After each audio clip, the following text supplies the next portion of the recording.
আজ আমি আপনাদের পৃথিবীর বিখ্যাত এক বিজ্ঞানীর বাসার অন্যরকম একটা প্যারেন্টিং প্র্যাকটিসের কথা বলবো এবং সেই বিজ্ঞানীর নাম ছিল বিজ্ঞানী বুসকালিয়া। ইতালিতে উনি যখন কোনো প্রোগ্রামে যেতেন ওনার কথা শোনার জন্য, ওনাকে দেখার জন্য লাখ লাখ মানুষ জড়ো হয়ে যেতেন। তো ওনাকে একবার প্রশ্ন করা হলো, আপনি যে এত বড় বিখ্যাত বিজ্ঞানী, এর পেছনে কার অবদান বেশি ছিল? তখন উনি বলেছিলেন আমার বাবার। এবং তখন তিনি বললেন, আমাদের বাসায় একটা অদ্ভুত নিয়ম ছিল, আর সেটা হচ্ছে রাতের বেলা যখন সবাই টেবিলে বসে খেতে বসতাম করতো, আজ নতুন কি কি শিখলে? যখন কেউ বলতে পারতো না তখন বাবা বলতেন, তাহলে আজকে রাতের খাবারটা একটু পিছিয়ে দেওয়া হোক, তুমি যাও আগে কিছু শিখে আসো, তারপর আমাদের সবাইকে জানাও।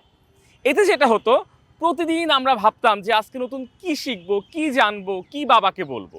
আর এই অভ্যাসই আমাকে বিজ্ঞানীতে পরিণত করেছে।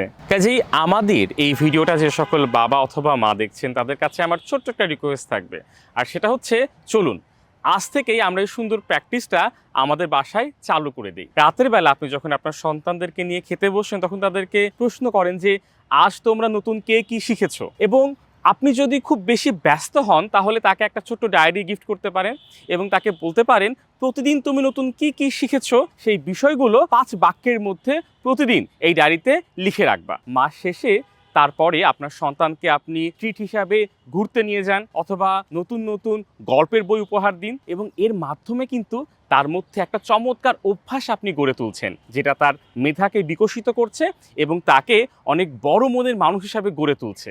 আসুন আজ থেকে এই ট্রিক্সটা আমরা শুরু করে দিই।